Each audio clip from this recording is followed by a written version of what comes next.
It's great to see everyone today and to have many of you back for a second or more time in this exciting series on sociology and evolution, sponsored by the Evolution Institute. We will be expecting people to continue to trickle in for a while, but we have two great speakers today and a lot to talk about, so we don't want to delay starting up. And what a topic we have for today. From Darwin's publication of The Descent of Man through the Scopes monkey trial, to Richard Dawkins' incredulity over religious beliefs, to the, quote, intelligent design theories of the Discovery Institute. Evolutionary biology and traditional religion have had a tempestuous and conflictual history. But with the advent of multi-level selection theory and its emphasis on the value of group cooperation for survival, many evolutionary theorists have begun to focus attention on the function of religion in facilitating cooperation on the large scale required by human societies. Andrew Atkinson and Lukas Szrot, our two speakers today, are two of the most important new scholars helping to move the field forward in this direction. Professor Atkinson is in the Dr. Atkinson is in the social cognition unit at the University of Białystok, Poland. In addition to evolutionary approaches to religion, and he also studies the association between autism, religiosity, ritual behavior, and cognition. One of his recent articles in the Journal of Cognition and Culture captures his innovative thinking. It is called The Hidden Hadd, that's H-A-D-D, in intelligent design. And I know that you, like me, cannot wait for him to elaborate on the meaning of that. For his part, Lukas Szrot is assistant professor at Bemidji State University in Minnesota, where he focuses on theory, religion, culture, and environmental attitudes and social change. His new book is called Faiths in Green and focuses on religion and environmental change across the generations. One of his recent articles in the Journal for the Study of Religion, Nature, and Culture is entitled From Stewardship to Creative Spirituality, the Evolving Ecological Basis of Catholic Doctrine. So we have two thinkers with a lot to contribute, and in no further ado, they will speak to you for around 10 minutes. We'll go in the order in the program with Andrew first. Then I will pose a few questions and let them spend 5 or 10 minutes answering, or less time than that, and then we'll open it up to questions. Please post your questions in the chat, and as we go through the questions, I will unmute. I will ask you to unmute yourself so that you can ask our speakers your questions. Okay, Andrew. Hi. Well, first of all, thank you very much for allowing me to be here. It's a very great honor, if not a daunting one, with your all tenured professors and renowned scholars. I'm not really. You'll notice straight away from my incomprehensible at times accent, especially if I'm nervous, that I came from Northern Ireland. So I haven't always had a very positive view of how different religious communities get on. So my interest in the subject of religion started off after having read Richard Dawkins' God Delusion. And I came in to start my PhD guns blazing with that. And my supervisor passed me a copy of David's book, Darwin's Cathedral, which I began to read that first Christmas on the way back home on the plane. And I thought, oh, damn, this really rather complicates my approach to my study of religion, because if you're involved in the science versus religion debate, something you might overlook straight away is that religion might be involved. So this started me off down the line of thinking about these kind of things. And so to the article that I wrote, I mean, there's really a number of things going on in there. First of all, if I could just explain the title, where it says, "For God's sake." Excuse me, folks. Andrew, your volume is fluctuating, which makes it difficult to hear you. I wonder if something could be done about that, because we want to hear you, and your volume is fluctuating. Oh, I don't know. If you could just direct your voice to your microphone, that would help. Yeah, okay. All right, so talking about the article, is that better? Just keep your voice focused on, directed towards your microphone, please. Yep, okay. So, I mean, there's a number of things going on in the article. First of all, I wanted to explain what's going on with the title, where it says, "For God's sake, what about, it's all this fuss about a virus?" And that was basically harping back to what Dawkins said about religion transmitting like a virus, and really ultimately finding that out to be not all that alarming, really, because religious communities need, religious groups need the religious information to be transmitted around in order to keep the groups together. So this claim that religion is like a virus doesn't turn out to be all that, wow. So what if it does transmit like a virus? So we've got the analogy. So if we start thinking about analogies to biological viruses, you might want to say, well, something characteristic of harmful viruses is that they transmit horizontally, whereas beneficial viruses tend to transmit vertically from parent to offspring. Well, that may happen with religion, but if you think about it at the group level, then these religious information is being transmitted vertically down through groups, which kind of marries on to the idea that some religious information and some religious behavior might be costly at the individual level, but at the group level, we're talking about a different game going on. So we've got two levels of analysis here going on. Anyway, with the with the impact of coronavirus and the opportunity to write this article, I started to think, well, look, I've got this view coming in from Dawkins, then I've got a different view coming in from group selectionists, and then I've got more views coming in from cognitive sciences of religion, and they're all kind of at loggerheads. And I kind of thought, I mean, this is a bit of a shame, really, considering that one of the most important themes in the study of religion is the theme of cooperation, especially in that if it's so-called counterpart in the sciences, there doesn't seem to be an awful lot of cooperation in these kind of theories.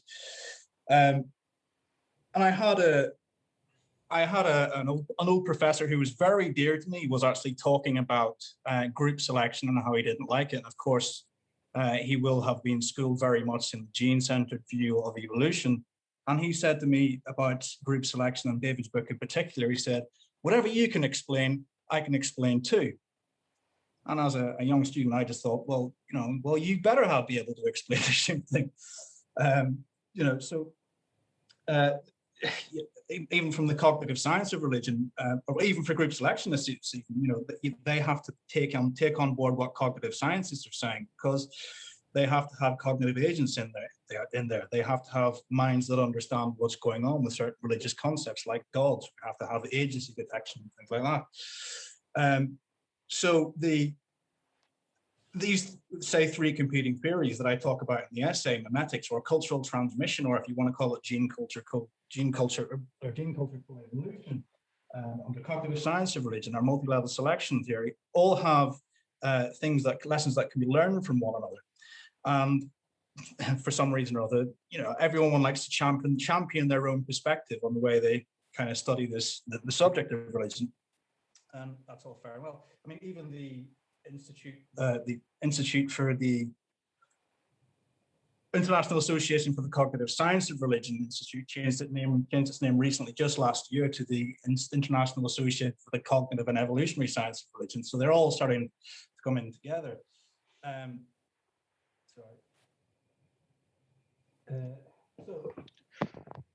Sorry, Andrew, if you could just keep your voice directed towards your right. It would keep the volume stable.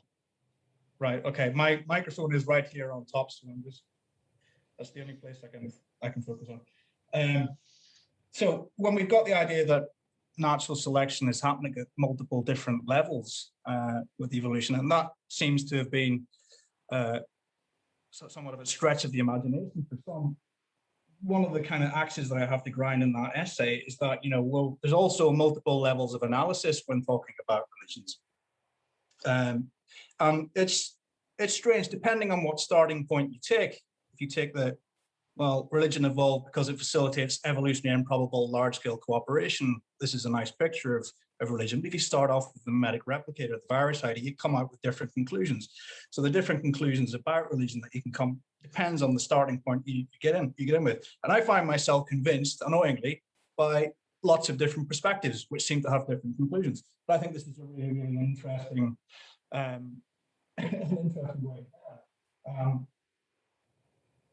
Just to make a sort of a metaphorical analogy to the virus as well, we could actually learn something from how viruses replicate and evolve, because within various different disciplines that approach religions, cognitive science, gene culture coevolution, multilevel selection, psychology, altruist, or religious ritual behavior, this kind of stuff, we can do the information exchange. For instance, cognitive science needs cultural transmission, group selection needs cultural transmission, mimetics needs the different selection pressures that go on at the group level to account for the prevalence of more memes, this kind of thing. So this kind of information exchange will be good for the advancement of our knowledge of the subject.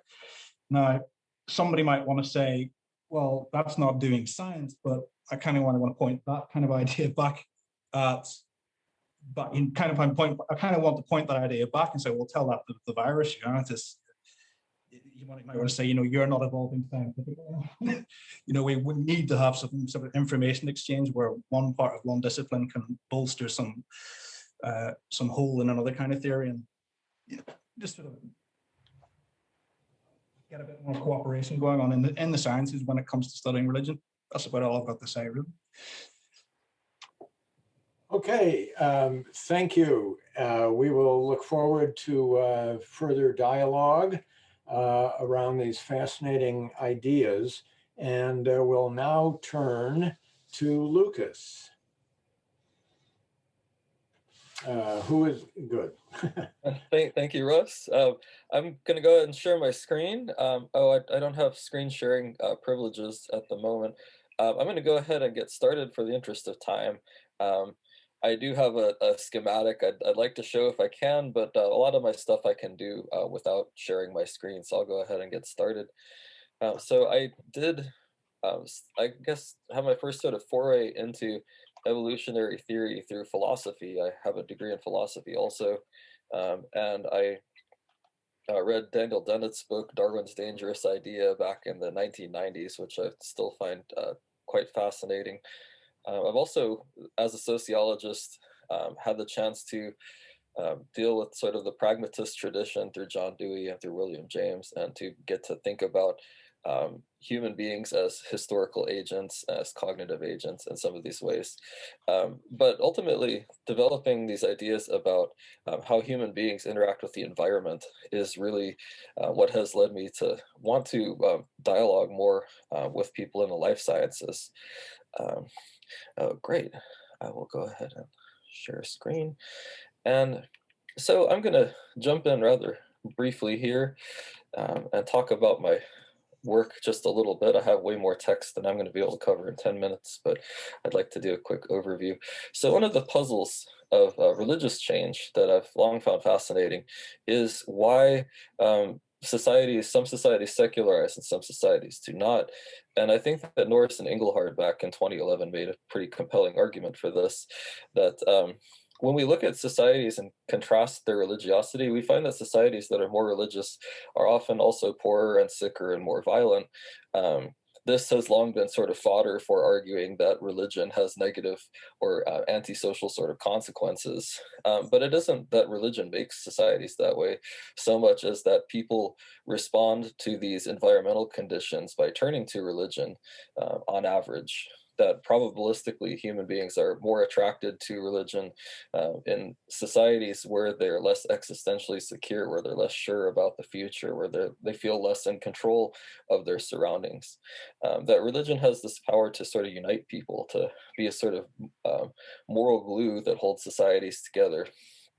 And that when I think about some of the changes that are happening, particularly environmental changes that are happening, and how they may affect people's levels of existential security in the future, I can't help but think that religion will play a role in how we negotiate those sorts of issues.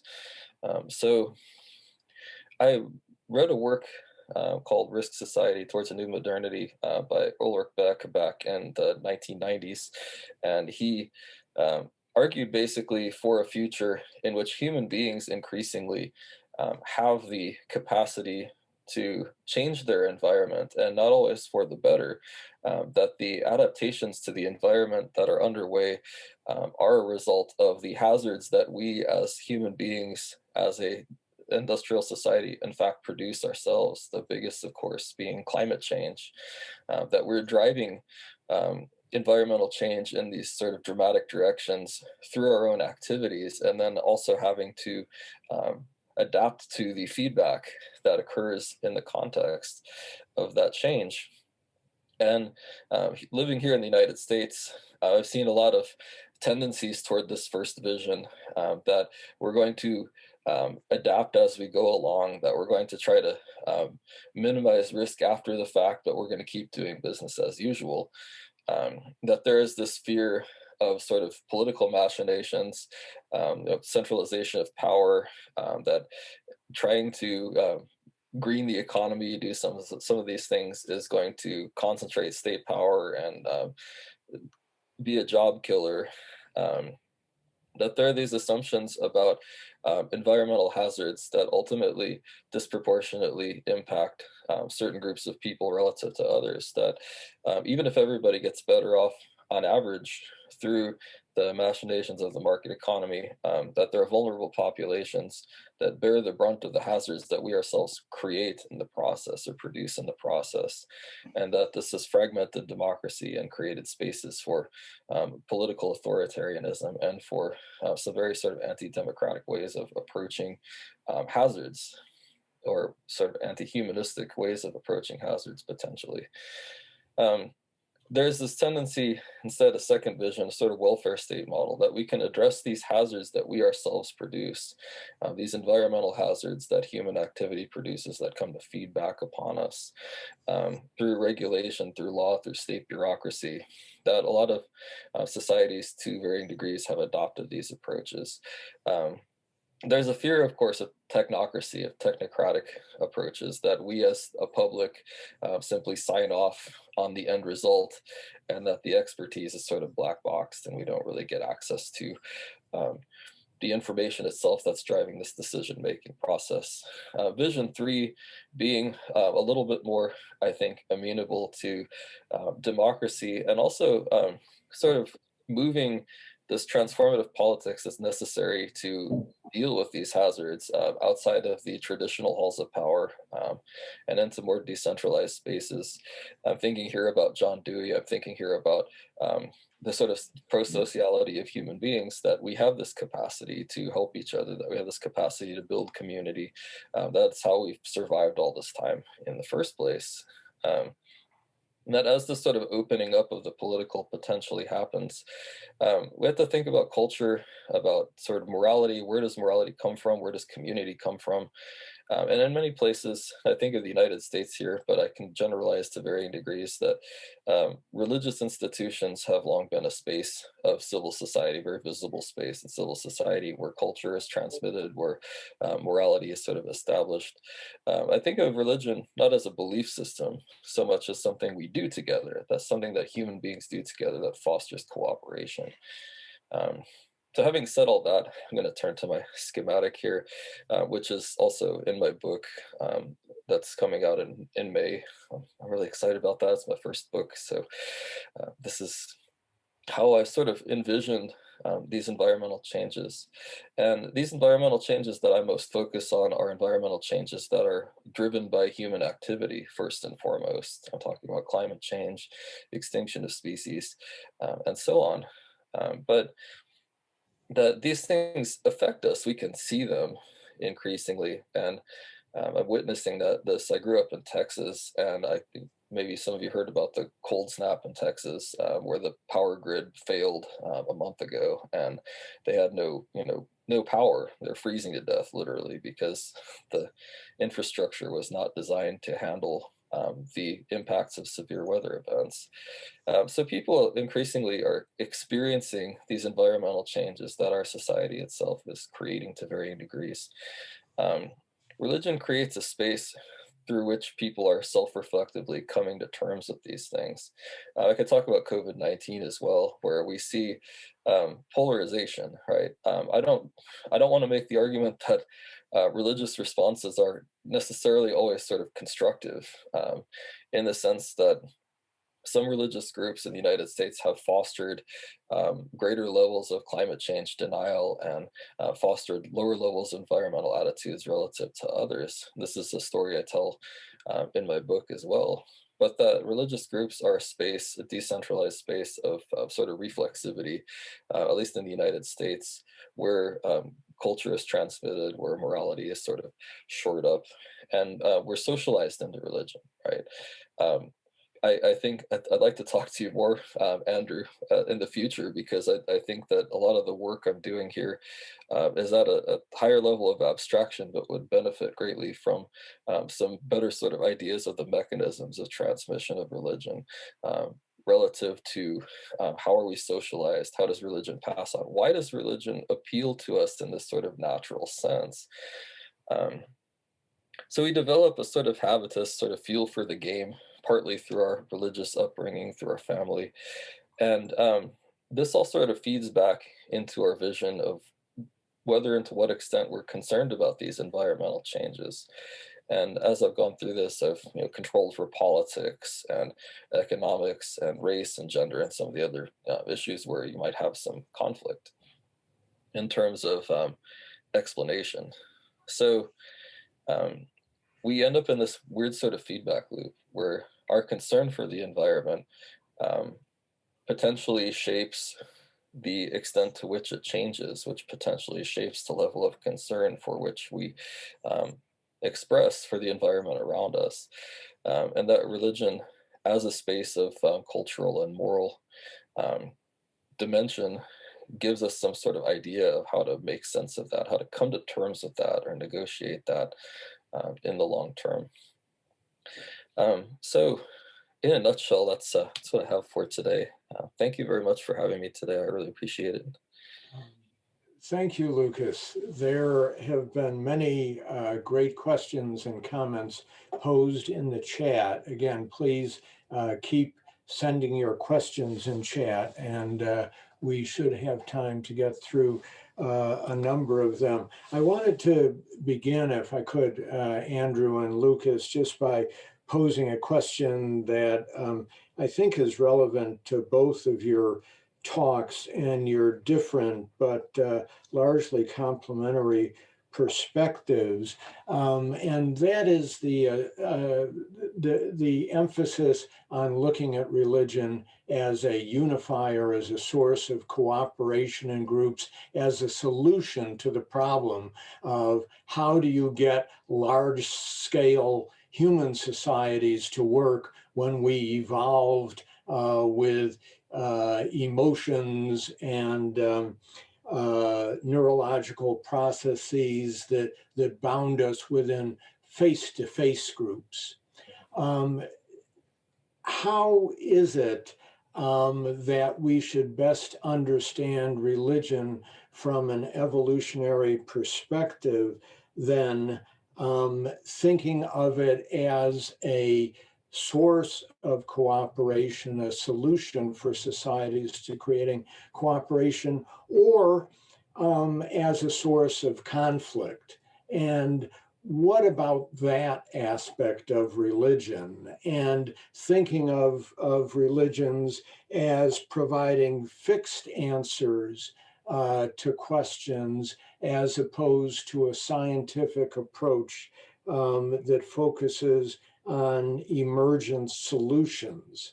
You know, if we think of your explanation for religion, religion's emergence, and Andrew, as a reflecting a hyperactive agency detection device in humans that kind of needs something to explain what's going on, and some exterior force to create cooperation, or if we think as religion as a response to reducing risk through cooperation. Lukas, what about that potential for conflict? And how does that weigh into the balance in how we should understand religion's role at the group level? Okay. Shall I start off there, Lukas? Sure. First of all, I heard many different perspectives and many different questions in there. But I just want to zoom in on the role of hyperactive or hypersensitive agency detection, if that would be worth explaining.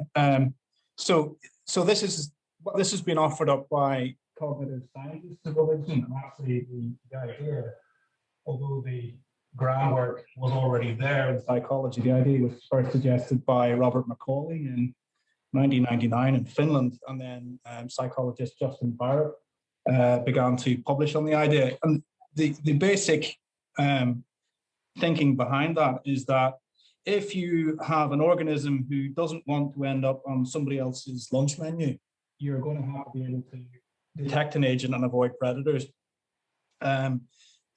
You really want an agency detection that's set up not to mistake a snake for a stick, or rather than mistake a stick for a snake. It's better off to have one kind of error than another. And so when you've got a mind that does that finds agents everywhere. Think of a twig snapping and birds taking flight. You've got a mind that finds the agents all around nature, and also one that is a psychological mechanism which is also working very, very closely with theory of mind and the social brain hypothesis. Its outlook in terms of understanding the natural world, particularly in our evolution past, is going to read agency into the workings of nature. Think about it with a brain that's actually set up to deal with the social world and deal with other agents and other minds. So you find there that then the beginnings of supernatural agency start to take root. Nobody's saying that these cognitive mechanisms give rise to the big gods theory that Aaron Orenzen will be talking about and David will be talking about, but that their evolutionary origins begin with these small ideas about agency and thus evolve into the big gods concepts that we have today. When you've got big God concepts going on, then it's kind of, they call it the great security camera in the sky. Then that affects more pro-social behavior. People kind of keep each other because they think there's somebody morally concerned with their actions and what they're doing. So that's where agency detection, the theory of mind, and big gods affecting or changing the face of human cooperation. That's what that idea is about, and you find that most clearly put in David's books and Aaron Orenzen's 2013 book, Big Gods, How Religion Changed the Face of Cooperation. So that's one. Okay, great. Lukas, conflict and cooperation? So I could say a lot on that, but I'll start with Beck, who in many ways sort of soft pedaled the secularization thesis, the belief that we would become less religious as we became more industrial. And I think his belief was that we would join together in our common humanity in the face of the travails of climate change as it unfolded, which sounds, I think, unduly optimistic in a lot of ways personally. I I think one of the reasons that he wanted to avoid engaging with religion in a more substantive sense is because religion does foster both an in-group and an out-group identity, or tends to, such that when we address risk through culture, through religion, there's always a risk of reinforcing or reifying that tendency to allow there to be winners and losers, and to accept the fact that there are winners and losers in terms of facing these sort of global hazards. That is, as long as the losers aren't us, as long as it's them, that there is this tendency to allow that to happen or to foster that. In that regard, I think there's a tension between religious identity, particularly the more exclusivist kind of religious identities, and this sort of cooperative democratic effort that people who work in sociology of risk and people who work in religion and ecology want to foster or want to see happen. I don't know if there's an easy way around that, because yeah, I do think that religion has the power to create conflict, to be a force multiplier, to make conflict last longer or be bloodier or be more difficult to resolve over time. Okay, that sounds realistic. David, you've been recommending some great readings here. Which ideas are on your mind now? I must jump into this conversation. I just must, and I'll try to keep it. I'll try to keep it short to give others their turn. But I think that, I mean, evolution had very little to say about culture or religion until the closing decades of the 20th century. But what's happened since, I think, has been really amazing and invites integration with the much longer literatures in sociology and so on. And I think this conversation is an important step in that direction. But the idea of dual inheritance theory, that in our species we have two streams of inheritance, one genetic and the other essentially symbolic, and that we can think of our symbolic systems as like our genes in that sense, is very important. And some of the implications is that it means that there's no reason to privilege genes, basically. If we think of them as co-equal streams of inheritance, and that the cultural evolutionary stream is the faster force, then typically it's the leading force. First, we do new things by cultural innovation and transmission, and then our genes follow suit. So there's even a sense in which the genes become a subordinate inheritance system. So not everything has to be justified in terms of maximizing the fitness of our selfish genes. Another thing that happens is that the division between religious and secular meaning systems becomes rather secondary.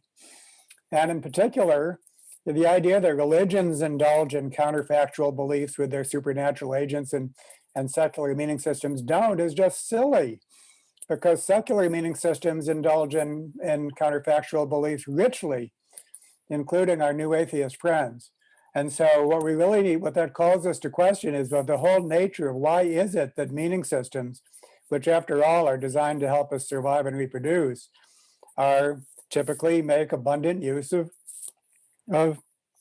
counterfactual beliefs of all sorts. And if we want something that's truly respectful of science and our scientific understanding of our natural world, that's a meaning system for the future. Has never existed in the past. And then finally, when it comes time to the idea that, for example, selfish gene theory can explain everything that, and selfish meme theory can explain everything that multi-level selection theory, there's a sense that's true. We call that equivalence. And in selfish gene and meme theory, the concept of vehicles basically gives back what the idea of selfish genes and memes takes away. The idea of selfish genes and memes says that everything is fundamentally a gene or a meme level process, but the idea of vehicles means that there can be something larger, which is functionally organized. And if you read those books by Dawkins and Dennett on religion, what you find is there's a term, meme plexes, but it's used very rarely. Yep. And so it's as if the selfish gene approach has had, like, it has the conceptual resources to talk about religious systems as for the good of the group. It just doesn't make use of it. Yeah. And it's all slanted in the direction of yes, please. Yeah, I was going to say that term, memeplex. Okay, I'm going to. Sorry, go on. Let me just finish up. So go ahead, Andrew. It's okay. I think I've got internet problems here, but I've changed computers. There's a delay. Go on, finish up, David. Okay, so I mean, basically, what both perspectives can converge upon is that most enduring meaning systems of all sorts are impressively adapted to make whole communities function well. And on that point, I have an article which I've cited, which talks about sacred texts as cultural genomes. This gets at Andrew's specific interest in kind of green Christianity. The way to think about a sacred text is like it has a structure much like our genes. It's a linear structure. It's segmented. And what happens, so what a sacred text provides is all these different memes, you might say, which are they invoked when they're apropos to the situation. It's like an epigenetic system in which the expression of the sacred text is activated by the invocation and the interpretation of selected passages. And we've actually done research that results in heat maps that if you look at conservative churches and liberal churches or green environmental Christianity versus not green environmental Christianity, just look at the biblical citations and you'll see that there's very little overlap. So what they're doing is that they're basically turning on and off passages of the sacred text, and the sacred text provides the ability to do that, which is a good thing. That means that any sizable sacred text, or basically any cultural inventory, provides the resources that whatever your particular context, you can invoke the right passages from the cultural inventory, which provides a guide for what to do. And so there's a really great example of how a meaning system can function at the group level, including some of the mechanisms. So in general, I think the history of thinking in sociology has so much more depth and detail and history all the way back to Durkheim. And so I really hope that there can be more integration with the sociological discipline and the new evolutionary thinking. Well, apologies for going on a little bit too long. Great. It's good that you did. And you did actually speak, David, to a question that Rosemary posed to Andrew, but maybe you'd like to direct that question to Andrew now, Rosemary. And I think it may be related to what he's been waiting to say already. Okay, my question was, what is your response to your old professor's statement that anything you can explain, I can explain, you being a group selectionist or multi-level selectionist, and he, I assume, being a gene-centric traditional biologist? Well, when he said it, I just kind of nodded because I was kind of, a first-year PhD student. So, but now I just sort of think, well, yeah, there are multiple ways of explaining the same phenomena, and I don't see what's problematic with that. So you need all these explanations, because if you take, say, just solely a group selectionist approach, you're going to be missing out on a few things. If you take solely a dual inheritance approach, even if you want to rescue the word meme from the swamp of popular science, or if you just take a cognitive approach, you're always going to be missing something that one of these other approaches then is going to be able to help you out with. So when you want to, what my old professor would be saying is, anything you can explain, I can explain as well in a different way is what they're really meaning. So I just think, well, that should be the case. But shouldn't you privilege the gene-centric approach, since mathematically it's much more likely? I don't think you should privilege. I don't think you should privilege any approach if various approaches are useful. You know, I mean, everyone picks on the easy target with memetics and says, no, we don't like that because we don't like this one particular concept of the meme, so we're going to throw it away, and we could be talking about meme plexes. And so let's just stop talking about memes and start talking about dual inheritance, because that's easier to model mathematically. Well, the kind of very, very, very similar theories, you know, and we shouldn't throw the baby out with the bathwater because we find a different way of talking about it. Whenever another discipline's way of talking about it is useful. I mean, if you're going to say that, you run into problems which I think would be it's a shame to sort of ignore, you know. So while we're focused on conflicting perspectives, Kurt Johnson forced our attention in his chat question to different perspectives on religion. Kurt? Yeah, so this echoes what Andrew just said, is depending on one's approach here, what's in the mix is very different, and you end up getting sampling error problems if you look at it from the scientific point of view. So from within religion, if we don't understand that the theological hat parses and the contemplative or mystical heart embraces, and then the activist hat, depending on what the emphasis is, could go all the way from jihad, which is coming from the head, to being Mother Teresa, which is coming from the heart. We've got all these things in the mix that are actually going different directions. So one could go on and on about that, but to give a tangible example, Matthew Fox, you know, the great Dominican theologian who was kicked out of the Roman Catholic Church for being too liberal, wrote a critique of David Sloan Wilson's first book, Does Altruism Exist? Basically saying the same thing, that if you only look at the theological hat, then you conclude, as he thought David did, that there's no altruism in religion.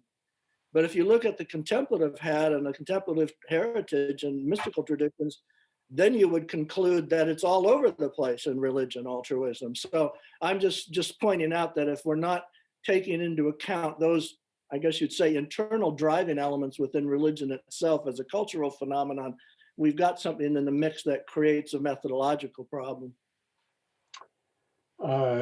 Terrific comment. And Velikovsky of Newcastle, and you had raised a couple of issues. Oh, thanks, Russ. Yes, Lukas, I was just wondering if you could, I liked your model of top-down and bottom-up causation in your slides. I wonder if you could just unpack that a tiny bit more. And I guess everybody here understands habitus, the term habitus from Bourdieu, do they? I'm happy. I'll go ahead and bring up the schematic one more time, quick. And yeah, I'm happy to talk just a little bit more about that. So Bourdieu, the cultural sociologist, he talks about how we develop a sort of feel for the game in a specific cultural context. He used the idea originally to talk about how education, formal education, has a tendency to reproduce existing class structures in a society rather than create the upward mobility that all us liberals like to think happens. And he basically argued we learn this set of ideas from a very early age. We absorb them from the people around us, from the field, from the broader social or cultural environment, that they kind of become second nature. We learn how to speak and how to manipulate symbols and how to do all these sorts of things that we don't know what we don't know. We don't know what we know, in a sense, but these things benefit us in all kinds of ways as we grow up, as we develop within a society. And what he's essentially arguing is that that's why you get sort of the children of the upper middle classes tend to go to university and get degrees and remain in the upper middle classes over time, because they have this early experience of learning how to play the game, learning how to manipulate the symbol systems, learning how to do the things as social beings that will be required to exist and thrive in a particular cultural environment. I hope that clarifies a bit. Thank you so much. Sure.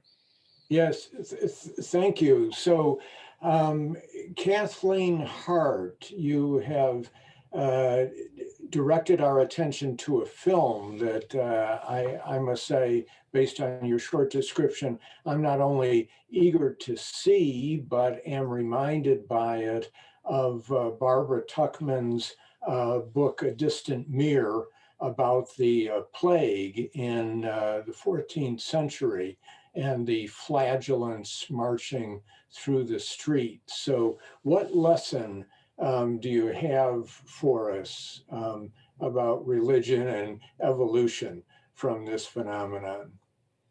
And yeah. Okay. That we can't talk about cultures as monolithic, that in a crisis, different groups will react differently. And based on our conversation today, I would think that in any group, we can't talk about a religious belief.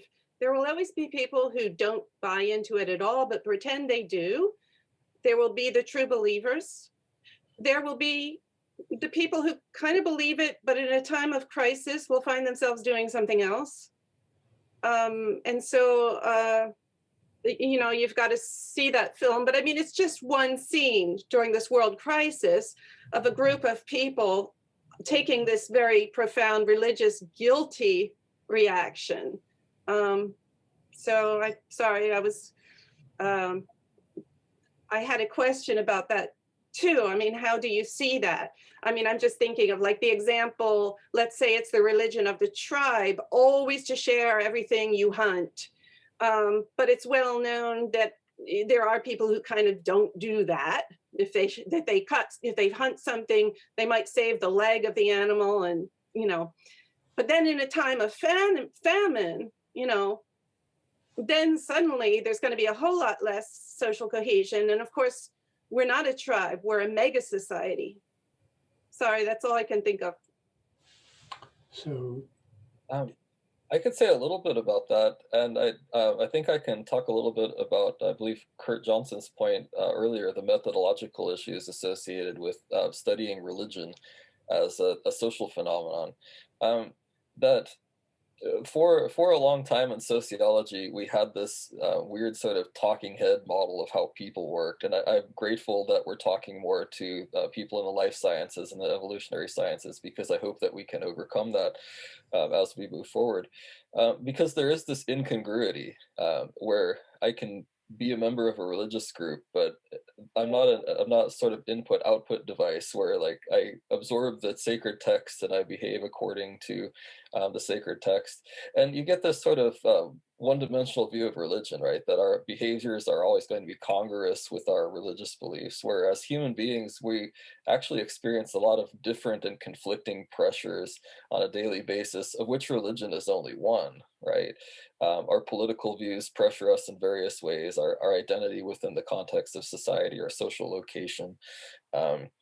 And even, like there's this tendency, if we look at, say, Catholicism, the Catholics in Brazil and the Catholics in Nigeria and the Catholics in Texas are not going to be the same in all kinds of important ways, right? In terms of how they see the world, even though they all call themselves Catholic to varying degrees.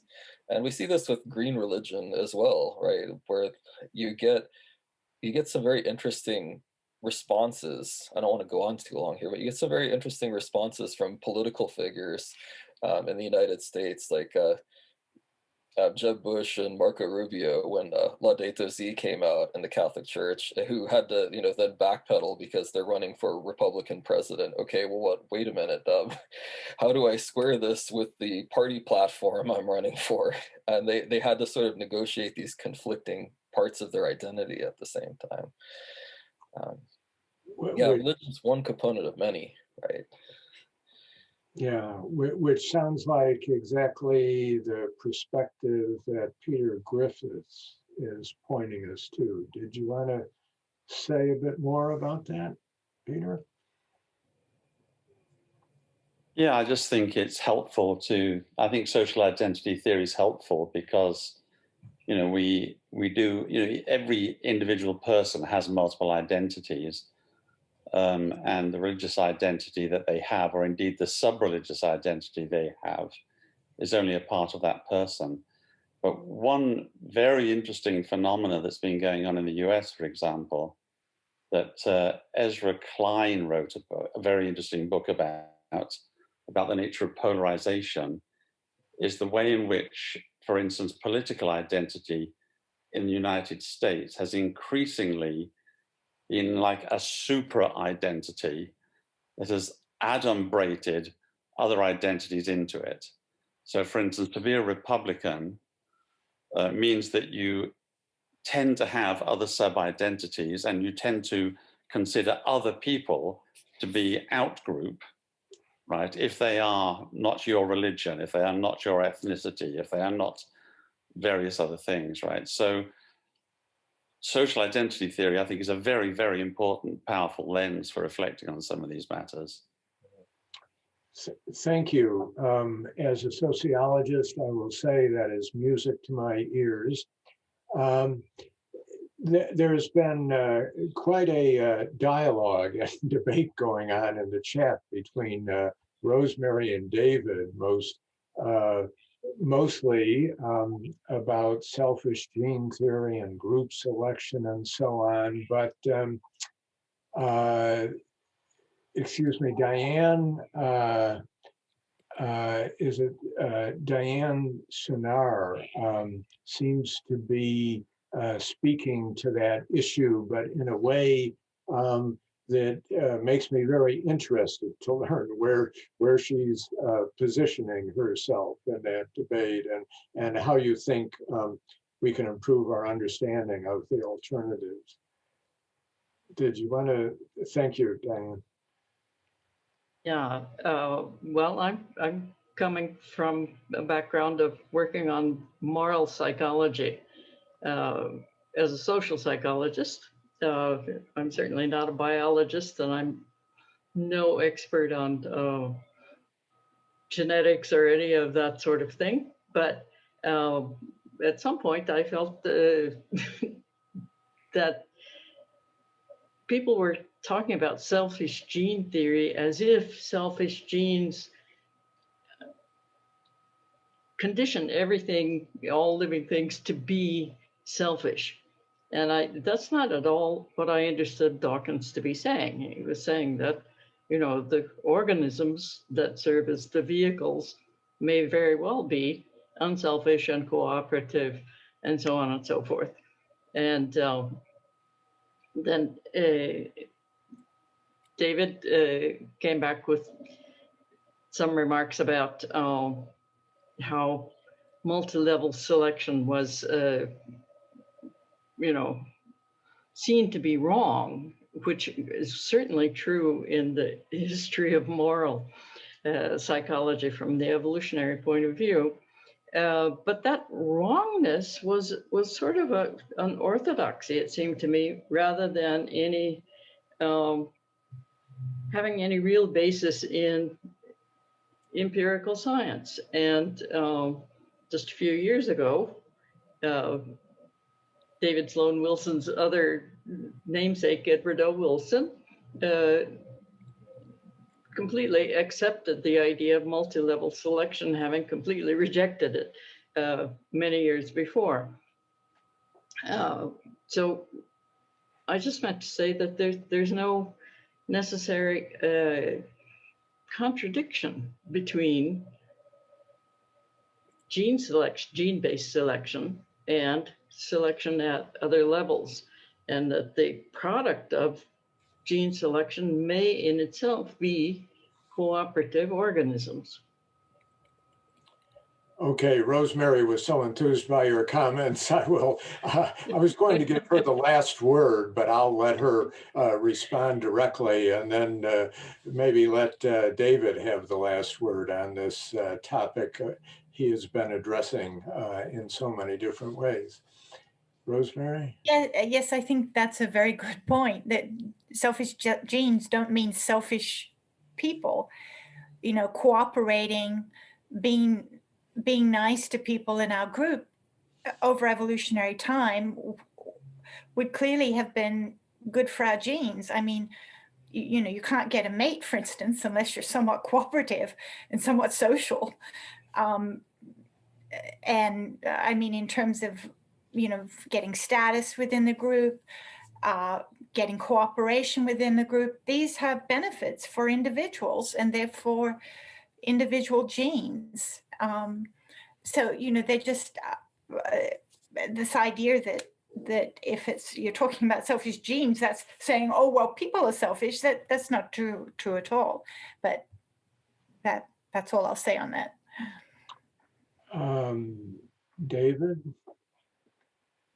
Right. So there's so much to say. Someday historians will look back upon all of this stuff as settled, but it's not going to come soon, and it's already been over a half century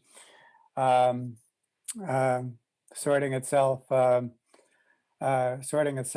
And I think the one reason for that is that what we're talking about is actually part of something much larger, which is the entire intellectual tradition of individualism, the idea that all things social must be understood in terms of individual thought and action. And so that explains not only like the selfish gene era of evolutionary biology, but economics and the social sciences, methodological individualism. And so I think it's by getting past individualism in all of its forms and returning to the Durkheimian idea of society as an organism in its own right, but avoiding some of the weaknesses of that idea in terms of it being too axiomatic and so on, to actually have a solid theory for explaining how is it that we could actually call a group of any kind, non-human or human, an organism in its own right, that many of these issues will be resolved. And I wanted to return to, I think, one of the themes of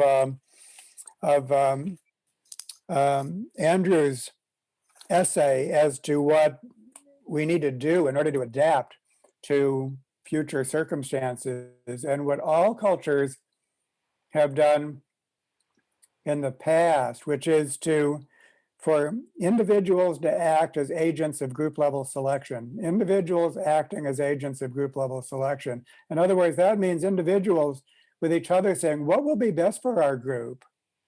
And attempting to implement that. And then you might ask, you know, what's the level of selection there? Well, insofar as you implement something with, and by the way, that's what pragmatism was all about.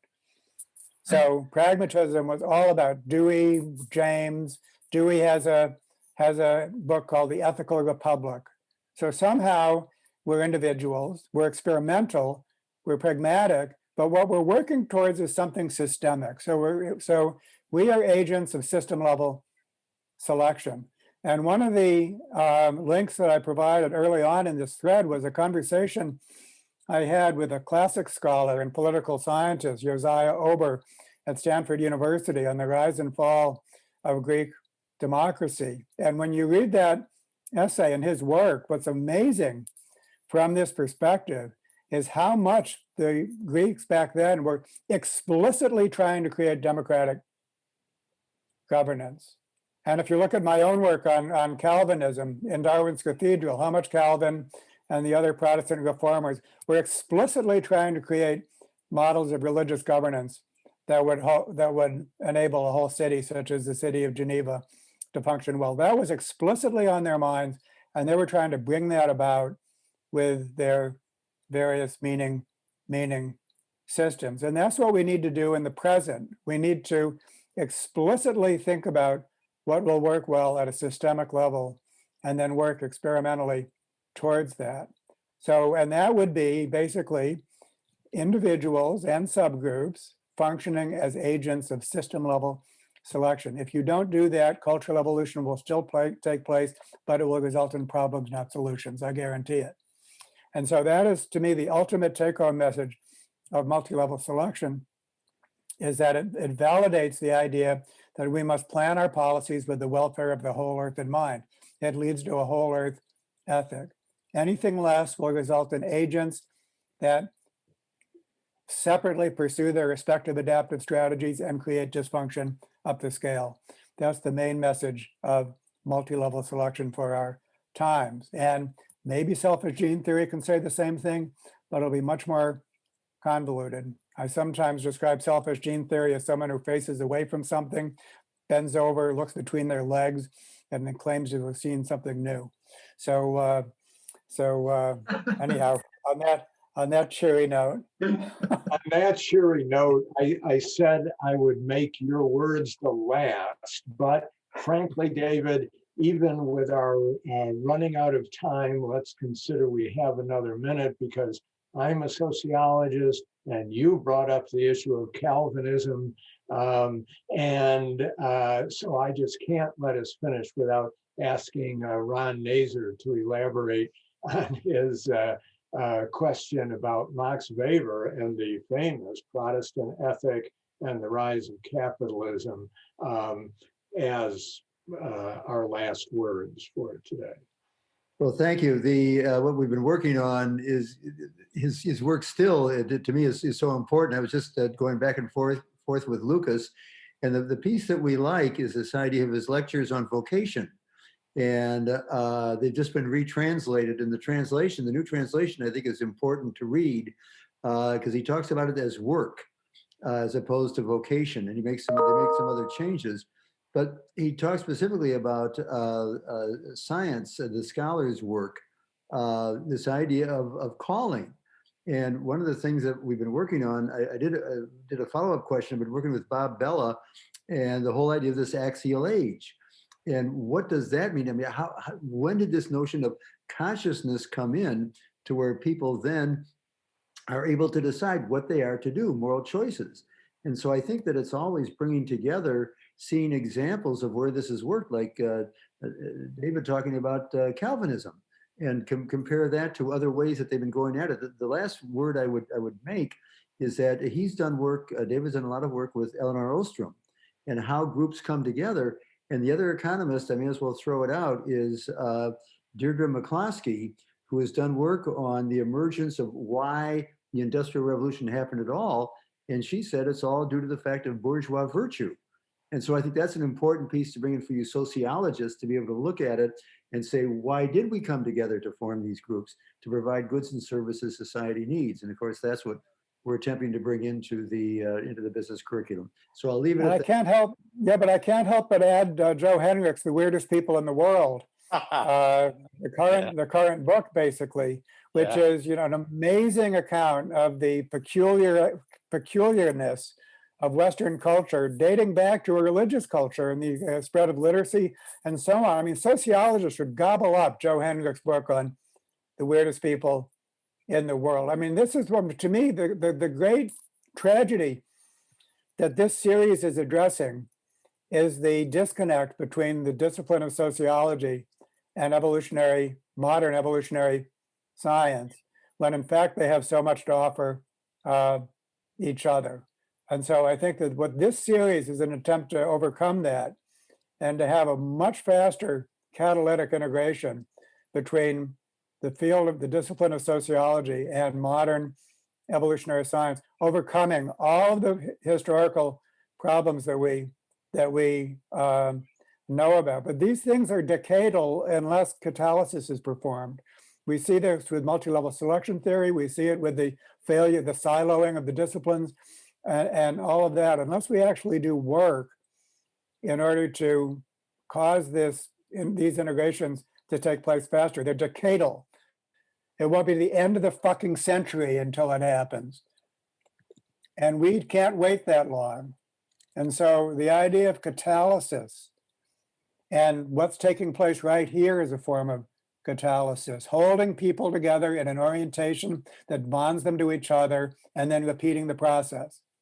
So I think that is, you can see how passionate I am about the need to speed things up because the solutions that we need depend upon them.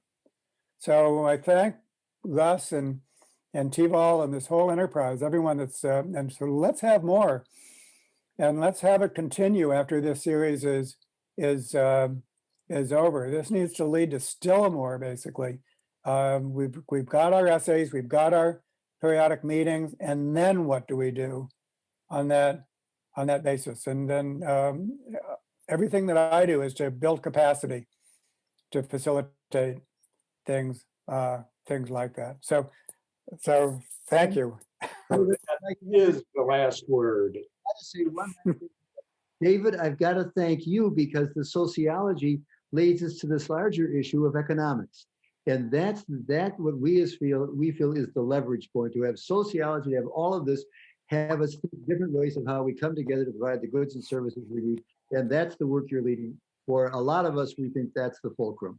So thank you for your leadership. Well, thank you. Yes. thank you all. And so, yeah, we've all got a lot to contribute. So it's a matter of coordination, something we should be good at as sociologists and modern evolutionary scientists. So, until next time, thank you, everyone.